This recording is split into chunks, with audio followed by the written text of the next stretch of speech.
Hello, എല്ലാവർക്കും പുതിയൊരു വീഡിയോയിലേക്ക് സ്വാഗതം.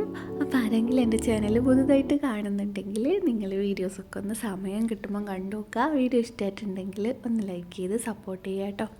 അപ്പോൾ ഞാൻ വന്നിട്ടുള്ളത് വൈകുന്നേരത്തെ കുറച്ച് കാര്യങ്ങളൊക്കെ ഉൾക്കൊള്ളിച്ചിട്ടുള്ള ഒരു കുഞ്ഞു വീഡിയോ ആണ് കേട്ടോ. ഞാൻ ബോറടിപ്പിക്കാതെ പറയണമെന്നാണ് വിചാരിക്കുന്നത്. എന്നാലും നിങ്ങൾക്ക് ബോറടിച്ചിട്ടുണ്ടെങ്കിൽ സ്കിപ്പ് ചെയ്തിട്ട് പോവാം കേട്ടോ.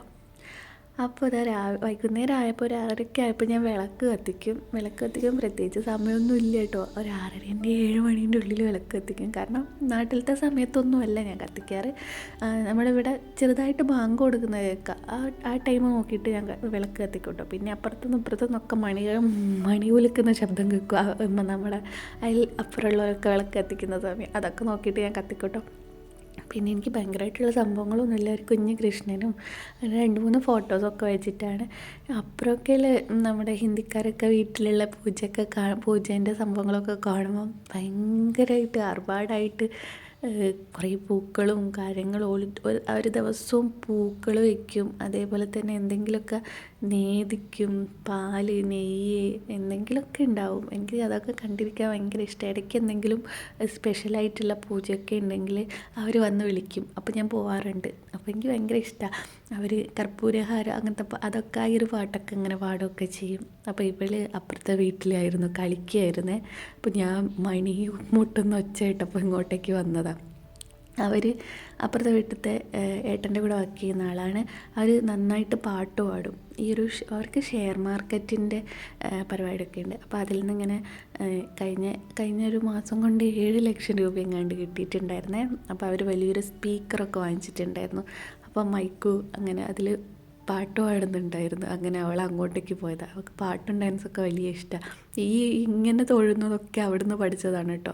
ഇടയ്ക്ക് വന്നിട്ട് നിലത്ത് കുമ്പിട്ട് കിടന്നിട്ട് തൊഴും. അതേപോലെ തന്നെ നമ്മുടെ കാലൊക്കെ തൊട്ട് വന്ദിക്കുകയൊക്കെ ചെയ്യും. അതൊക്കെ അവിടുന്ന് പഠിച്ചതാണ്. അങ്ങനെ വിളക്ക് കത്തിച്ചിട്ടുണ്ട്. ഇനി ഏട്ടൻ വരുമ്പോഴേക്ക് ചായ ഉണ്ടാക്കണം. അതിന് ഞാൻ ചപ്പാത്തി ഉണ്ടാക്കാമെന്ന് വിചാരിക്കുന്നത്. ചോറ് ഉച്ചയ്ക്ക് മാത്രമേ കഴിക്കാറുള്ളൂ. രാത്രിത്തേക്ക് ഞാൻ ചോറ് അങ്ങനെ വയ്ക്കാറില്ല. അപ്പോൾ ചപ്പാത്തി ഞാൻ ഇങ്ങനെയാണ് കേട്ടോ ഉണ്ടാക്കുക. ആദ്യം കുറച്ച് ഓയിലും ഉപ്പും ഈ ഒരു പൊടീൻ്റെ അകത്തേക്ക് ഇട്ട് കൊടുക്കും. ഓയിലിന് പകരമായിട്ട് നമ്മൾ ഒരു സ്പൂൺ നെയ്യ് ഇടുവാണെങ്കിൽ ഈ ഒരു ചപ്പാത്തിക്ക് നല്ല ടേസ്റ്റ് ആയിരിക്കും കേട്ടോ. എനിക്ക് ചപ്പാത്തി ഉണ്ടാക്കാൻ അറിയത്തില്ലായിരുന്നേ, ഒട്ടും അറിയത്തുണ്ടായിരുന്നില്ല. എൻ്റെ വീട്ടിൽ അങ്ങനെ ചപ്പാത്തി ഉണ്ടാക്കാറുണ്ടായിരുന്നില്ല. അപ്പോൾ ഞങ്ങൾ മുംബൈയിലായ സമയത്ത് പ്രഗ്നൻ്റ് ആയിരിക്കുന്നവരൊക്കെ ചോറധികം, എനിക്ക് ഷുഗറിൻ്റെ പ്രശ്നം വന്നപ്പോൾ ചോറധികം നിന്നുണ്ടാകാൻ ചപ്പാത്തിയൊക്കെ കഴിക്കാറുണ്ട് പറഞ്ഞു. പിന്നെ ചപ്പാത്തി ഉണ്ടാക്കാൻ പഠിക്കാമെന്നല്ലാണ്ട് ഒരു രക്ഷയുണ്ടായിരുന്നില്ല. അങ്ങനെ ആ ടൈമിൽ എൻ്റെ വീടിൻ്റെ അടുത്തുള്ള അവരുടെ അടുത്ത് ചോദിച്ചിട്ട് ചപ്പാത്തിയൊക്കെ ഉണ്ടാക്കാൻ പഠിച്ച്, പിന്നെ യൂട്യൂബിലൊക്കെ നോക്കിയിട്ട് ചപ്പാത്തി ഉണ്ടാക്കാൻ നമുക്ക് ഈ ഒരു കുഴയ്ക്കുന്ന സംഭവം അറിയണമല്ലോ. ഈ ഒരു ചപ്പാത്തി നന്നാവണമെങ്കിൽ അതൊക്കെ ഞാൻ പഠിച്ച്. അപ്പോൾ ഇതാ നല്ലോണം കുഴച്ച് വെച്ചിട്ടുണ്ട് കേട്ടോ. ഞാൻ കുറേ സമയം നമ്മൾ റെസ്റ്റ് ചെയ്യാൻ വെക്കുകയാണെങ്കിൽ ചപ്പാത്തി നല്ലോണം പൊന്തി വരും കേട്ടോ. ഞാനത് റെസ്റ്റ് ചെയ്യാനൊന്നും വെച്ചിട്ടില്ല. സമയം ഒരുപാട് ഏട്ടൻ വരാനൊക്കെ വന്നു കഴിഞ്ഞാൽ നല്ലോണം വിശക്കും. കാരണം ഉച്ചയ്ക്ക് കഴിക്കുന്നതാണല്ലോ. അപ്പം വരുമ്പോഴേക്ക് തന്നെ ഞാൻ ചായയും അതേപോലെ തന്നെ ചപ്പാത്തിയും കറിയൊക്കെ റെഡിയാക്കി വെക്കാറുണ്ട്. അപ്പം കുറച്ച് മൈദേൻ്റെ അകത്ത് ഞാനൊന്ന് ഡിപ്പ് ചെയ്തിട്ടാണ് കേട്ടോ ഇത് പരത്തി കൊടുക്കുക. അപ്പോൾ ഇത് പരത്തി അപ്പം തന്നെ ഞാൻ ഓരോന്ന് പരത്തി അങ്ങനെ വേഗം ചുട്ടെടുക്കുകയാണ് ചെയ്യാറ് കേട്ടോ. പിന്നെ എനിക്ക് വട്ടത്തിൽ പരത്താനൊക്കെ അറിയാം കേട്ടോ. ഞാൻ ആദ്യം പ്രത്യേകിച്ച് വലിയ ഷേപ്പൊന്നും ഉണ്ടാവാറില്ല. ഒരു ഇന്ത്യൻ്റെ ഭൂപടം പോലെയൊക്കെ ആയിരുന്നു പരത്താറ്. പക്ഷേ എങ്കിൽ ഇപ്പോൾ അത് ഉണ്ടാക്കി എനിക്ക് നല്ല റൗണ്ടൊക്കെ കിട്ടും. അതേപോലെ തന്നെ നമ്മളെ ഈ ഹിന്ദിക്കാരെ ചപ്പാത്തിൻ്റെ അത്ര ടേസ്റ്റൊന്നും വരത്തില്ല കേട്ടോ. അവരെ ചപ്പാത്തി എന്ന് പറഞ്ഞാൽ നമ്മൾ ചപ്പാത്തി ഇങ്ങനെ മുറിച്ച് എനിക്ക് അപ്പുറത്തെ വീട്ടിലത്തെ ചേച്ചി ഇടയ്ക്ക് ഇങ്ങനെ ചപ്പാത്തിയൊക്കെ ഉണ്ടാക്കിയിട്ട് കൊണ്ടുത്തരും. ലെയറായിട്ട് ഉണ്ടാവുക. നമ്മളെ ചപ്പാത്തി മുറിക്കുമ്പോൾ അതിൻ്റെ ഉള്ളിൽ ലെയറായിട്ട് ഉണ്ടാവുക. അതെങ്ങനെ ഉണ്ടാക്കുകയെന്നറിയില്ല. ഒരു ദിവസം പോയിട്ട് വീഡിയോ എടുക്കണമെന്ന് വിചാരിക്കുന്നുണ്ട്. അതേപോലെ തന്നെ ഒരു ചപ്പാത്തിൻ്റെ കൂടെ കഴിക്കാൻ വേണ്ടിയിട്ട് നമ്മുടെ വറ്റൽമുളക് പൊടിച്ചിട്ട് അതിൻ്റെ അകത്ത് സൺഫ്ലവർ ഓയിൽ ഒഴിച്ചിട്ട് ഒരു സംഭവം ഉണ്ടാക്കും. അതിനൊക്കെ വളരെ ടേസ്റ്റാണ് കേട്ടോ. ഒരു ചപ്പാത്തിൻ്റെ കൂടെ ഉണ്ടാക്കും അവരത്. അതേപോലെ തന്നെ വേറെ എന്തൊക്കെയൊക്കെയോ കറിയൊക്കെ ഉണ്ട്. ഇടയ്ക്ക് ഞാൻ ഇവിടെ നമ്മളെ കേരളത്തിലെ ഭക്ഷണം അവർക്ക് ഭയങ്കര ഇഷ്ടമാണ്. അപ്പോൾ ഞാൻ ഇവിടെ ഇടയ്ക്ക് എന്തെങ്കിലുമൊക്കെ ഉണ്ടാക്കിയ രസമൊക്കെ ഇല്ലേ, രസമൊക്കെ അവർക്ക് ഭയങ്കര ഇഷ്ടമാണ്. അപ്പോൾ ഞാൻ രസമൊക്കെ ഉണ്ടാക്കിയാൽ കൊടുത്തു വിടും. അപ്പോൾ അവിടെ നിന്ന് എനിക്ക് തിരിച്ചിട്ട് ഇവിടെ എങ്ങനെയാണെന്ന് വെച്ചാൽ നമ്മൾ എന്തെങ്കിലും ഒരു പാത്രത്തിൽ അവർക്ക് കൊടുത്തു കഴിഞ്ഞാൽ പാത്രം മാത്രമായിട്ട് അവർ തിരിച്ചു തരത്തില്ല, അതിലെന്തെങ്കിലും ഇട്ടിട്ടേ തരുള്ളൂ. ഇവിടെയൊക്കെ അങ്ങനെയാണ്, പാത്രം മാത്രമായിട്ട് തിരിച്ചു കൊടുക്കാൻ പാടില്ല എന്നാണ് പറയുക, അതിലെന്തെങ്കിലും ഇട്ട് കൊടുക്കണം എന്ന് പറയും. അപ്പോൾ ആരെങ്കിലും എന്തെങ്കിലും തന്നാൽ പിന്നെയുള്ളൊരു ടാസ്ക് എന്ന് പറയുന്നത് അവർക്ക് ഇഷ്ടമുള്ള എന്തെങ്കിലും ഉണ്ടാക്കിയിട്ട് വേണമല്ലോ തിരിച്ചു കൊടുക്കാൻ വേണ്ടിയിട്ട്. അപ്പോൾ അതാ ഞാൻ ചപ്പാത്തി ഉണ്ടാക്കാൻ തുടങ്ങിയിട്ടുണ്ട് കേട്ടോ.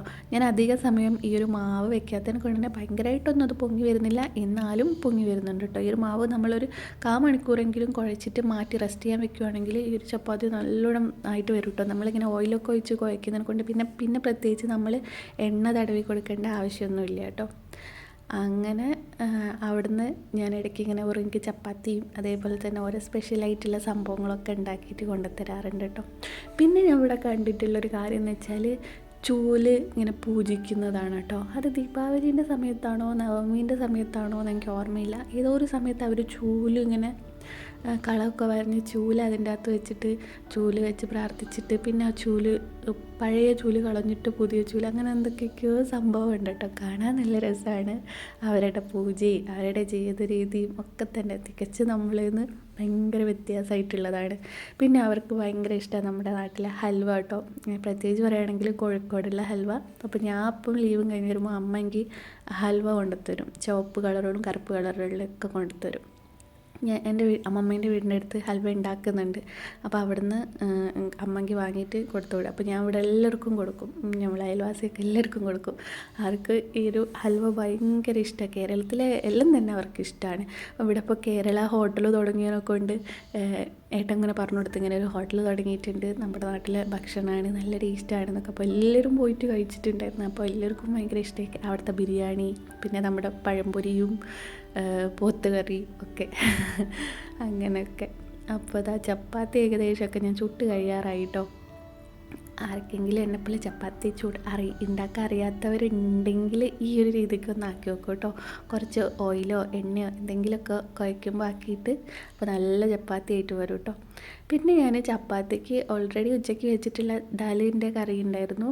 പിന്നെ ഞാൻ വിചാരിച്ചു, കഴിഞ്ഞ ദിവസം ഞാൻ മലയാളി സ്റ്റോറിൽ പോയപ്പം ഈ ഒരു ഉണക്ക ചെമ്മീൻ വാങ്ങിയിട്ടുണ്ട് എന്ന് പറഞ്ഞിട്ടുണ്ടായിരുന്നില്ലേ, അപ്പോൾ അത് ഞാനൊന്ന് എന്തെങ്കിലും ആക്കിയെടുക്കാമെന്ന് വിചാരിക്കുന്നു. പ്രത്യേകിച്ച് റെസിപ്പിയൊന്നുമില്ല, എനിക്കിഷ്ടമുള്ള പോലെ ഞാൻ എന്തെങ്കിലും ആക്കി വെക്കാമെന്ന് വിചാരിക്കുന്നു.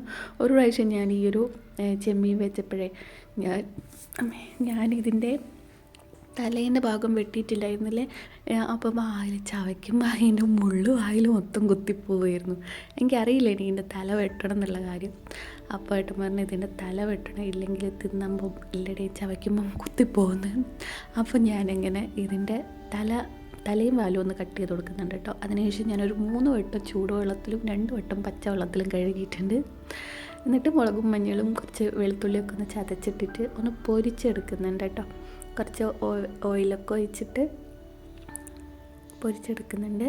പൊരിച്ച് നന്നായിട്ടത് ഇങ്ങനെ വറുത്ത് വരുമ്പോൾ ഞാനതിൻ്റെ അകത്തേക്ക് കുറച്ച് മറ്റേ ചെറിയുള്ളി കട്ട് ചെയ്തിട്ട് ഇട്ട് കൊടുക്കും കേട്ടോ. ഇതെപ്പോഴെങ്കിലുമൊക്കെ കിട്ടത്തുള്ളൂ, എല്ലാ ടൈമൊന്നും അവിടെ ഉണ്ടാവത്തില്ല. അവിടെ ഇങ്ങനെ ഈ ഒരു മലയാളി സ്റ്റോറിൽ സാധനം വന്നു കഴിഞ്ഞാൽ അവർ വാട്സപ്പിൽ ഈ ഒരു ഇങ്ങനത്തെ സാധനത്തിൻ്റെ ഫുൾ ഫോട്ടോസൊക്കെ ഇടും. നമുക്ക് ആവശ്യമുള്ളതൊക്കെ പോയിട്ട് വാങ്ങാം. കപ്പയൊക്കെ ഇടയ്ക്ക് ഉണ്ടാവാറുണ്ട്, കപ്പ ഉണ്ടാവാറുണ്ട്, നമ്മുടെ നാട്ടിലെ കരിമീൻ ഉണ്ടാവാറുണ്ട്, പിന്നെ ഉണക്ക മീനായിട്ട് എല്ലാം ഉണ്ടാവാറുണ്ട്, മാന്ത ഉണ്ടാവാറുണ്ട്. മാന്താന്ന് കണ്ണൂരുള്ളൊരു മാന്തയ്ക്ക് നങ്ക് എന്നാണ് പറയുക. ഞാൻ അവിടെ പോയപ്പോൾ എനിക്ക് അത്ഭുതമായി, എന്താ ഇത് നങ്കോ? എൻ്റെ വീട്ടിലൊക്കെ മാന്താന്ന് പറയുക. അതേപോലെ തന്നെ എൻ്റെ വീട്ടിൽ ഒരു ചൂള എന്ന് പറഞ്ഞിട്ടുള്ളൊരു മീനുണ്ട്, അതിന് അവിടെ കണ്ണൂർ പറയുക വേളൂരി എന്നാണ്. അതേപോലെ കല്യാണത്തിന് പറയുക മംഗലം എന്നാണ്. അതേപോലെ നമ്മുടെ ചൂലിനെ അവർ പറയുക മാച്ചിൽ. അങ്ങനെ കുറേ വാക്കുകൾ അവിടെ വ്യത്യസ്തമായിട്ടുണ്ട് കേട്ടോ. പിന്നെ എൻ്റെ വീട്ടിൽ നമ്മുടെ എന്ന് പറയും, അവിടെ ഞമ്മളേന്ന് പറയും. അത് പിന്നെ ഒരു സാധനത്തിൽ എപ്പോൾ ഞാൻ ഏട്ടൻ്റെ അടുത്ത് എന്തെങ്കിലുമൊക്കെ പറയുമ്പോൾ ഏട്ടൻ പറയും ലൊട്ട പോലത്തെ. അപ്പോൾ എനിക്ക് ഇതെന്നാപ്പാ ലൊട്ട? എൻ്റെ വിചാരം നമ്മൾ എന്തെങ്കിലും പറയുമ്പോൾ അങ്ങനെയൊക്കെ പറയുമ്പോൾ അങ്ങനത്തെ ഒരു വാക്കായിരിക്കും ഈ ഒരു ലൊട്ടാന്നാണ് വിചാരിച്ചത്. പക്ഷേ എങ്കിൽ ഈ ലൊട്ടാന്ന് അങ്ങനെ ഏട്ടൻ്റെ അച്ഛൻ്റെ അടുത്ത് പറഞ്ഞു, ലൊട്ടാന്ന് പറഞ്ഞാൽ അങ്ങനത്തെ സാധനമാണ്, അതൊരു തിന്നുന്ന ഒരു പലഹാരമാണ് എന്ന് പറഞ്ഞു. ഒരു കുഞ്ഞ് ഒരു പലഹാരമാകുമ്പോൾ ലൊട്ടാന്ന് പറയുന്ന സാധനം. ഏട്ടൻ എപ്പോഴും എന്തെങ്കിലും പറയും ആ ലൊട്ട പോലത്തെ എന്ന് പറയും ദേഷ്യം പിടിച്ചാൽ. അങ്ങനെ ഇതാ കുറച്ച് കറിവേപ്പില ഇടണം കേട്ടോ ഇതിൻ്റെ അകത്ത്. എന്നാൽ കറിവേപ്പില കുറേ ഇടുമ്പം അതിൻ്റെ ഒരു ചുവയും കൂടെ ആകുമ്പോൾ നല്ലൊരു ടേസ്റ്റ് ആയിരിക്കും കേട്ടോ. അപ്പോൾ ഇത് ഏകദേശം ഇത് വറുത്ത് വന്നിട്ടുണ്ട്. ഈ ഒരു ചെമ്മീൻ നല്ലോണം വറുക്കണം കേട്ടോ, ഇല്ലെങ്കിൽ വയറുവേദനയൊക്കെ വരാനുള്ള സാധ്യത കൂടുതലാണ്. അപ്പോൾ ഞാൻ നല്ലോണം വറുത്തെടുത്തിട്ടുണ്ട്. ഇനി അതിൻ്റെ അകത്തേക്ക് ചെറിയുള്ളി ഇട്ട് കൊടുത്തിട്ടുണ്ട് കേട്ടോ. പിന്നെ എൻ്റെ കോഴിക്കോടുള്ള ചില വാക്കുകൾ ഇവർക്ക് കേൾക്കുമ്പോൾ ഇവർക്ക് ചിരി വരും. കാരണം ഞാൻ ആദ്യം ഏട്ടൻ്റെ വീട്ടിൽ വന്നാൽ പറയുമായിരുന്നു കുത്തിരിക്കീന്ന്. അപ്പോൾ ഇവർക്ക് കുത്തിരിക്കീന്ന് പറയുമ്പോൾ ഇവർക്ക് ചിരി വരും. ഇരിക്കീന്നല്ലേ പറയാ, നമ്മൾ കുത്തിരിക്കി പറയും, കീഞ്ഞ് പാഞ്ഞ് പറയും, കണ്ടത്തിൽ പറയും. അങ്ങനെയൊക്കെ കുറേ വാക്കുകൾ ഒക്കെ വ്യത്യാസമുണ്ട്. ആദ്യമൊക്കെ ഏട്ടൻ്റെ വീട്ടിലുള്ളവർക്ക് എൻ്റെ സംസാരം കേൾക്കാൻ ഭയങ്കര ഇഷ്ടമായിരുന്നു കേട്ടോ. അപ്പോൾ ഇപ്പൊക്കെ ഒരുപാട് മാറിപ്പോയി. ഇപ്പം ഞാൻ ഇവിടത്തെയും ഭാഷ പറയില്ല, കോഴിക്കോടത്തെയും പറയലില്ല, ഏട്ടൻ്റെ കണ്ണൂരത്തെയും പറയലില്ല. അങ്ങനെ ആ ഒരു കൊഞ്ചൻ്റെ റോസ്റ്റ് ആയിട്ടുണ്ട് കേട്ടോ. പിന്നെ ഞാനൊരു മുട്ട ഒന്നിങ്ങനെ ആക്കുന്നുണ്ട് കേട്ടോ, മുട്ട റോസ്റ്റ് എന്നൊക്കെ പറയാം. അങ്ങനെ അതും കൂടെ ആക്കിയിട്ടുണ്ട്. പിന്നെ ഏട്ടനിപ്പോൾ വന്നിട്ടുണ്ട് കേട്ടോ. ഏട്ടൻ വന്ന് ഇനി മേല് കഴുകി എന്നിട്ട് നമ്മൾ ചായ കുടിച്ചിട്ട് കുറച്ച് കഥയൊക്കെ പറഞ്ഞിട്ട് പിന്നെ ഉറങ്ങും കേട്ടോ. ഉറങ്ങാൻ കിടക്കും നമ്മളൊരു 9 മണിക്ക് കിടക്കും. 9 മണിക്ക് കിടന്ന് മോളെ കൂടെ കുറച്ച് കളിച്ച് കുറച്ച് കഥയൊക്കെ പറഞ്ഞു. പിന്നെ ഇടയ്ക്ക് ലാപ്പിൽ സിനിമ കാണും. പിന്നെ പെട്ടെന്ന് നമുക്ക് പുറത്ത് പോകാൻ തോന്നിയാൽ നമ്മൾ പുറത്തൊക്കെ ഒന്ന് പോയിട്ട് ഇതിലൂടെയൊക്കെ ഒന്ന് നടന്നിട്ട് വരും. ഇവിടെ പകലത്തിനെക്കാട്ടും ഭംഗി രാത്രിയാണ് കേട്ടോ. രാത്രി പ്രത്യേക ഒരു ഭംഗി ഒരു വടവത്തര കാണാൻ വേണ്ടിയിട്ട്. അങ്ങനെയൊക്കെ ഇനി നമ്മൾ ചായ കുടിക്കട്ടെ. ഇന്നത്തെ വീഡിയോ ഇത്രയേ ഉള്ളൂ കേട്ടോ. പിന്നെ ഞാനിങ്ങനെ ചെമ്മീൻ്റെ അകത്ത് കുറച്ച് സോസ് ഒഴിച്ചിട്ടുണ്ടായിരുന്നേ.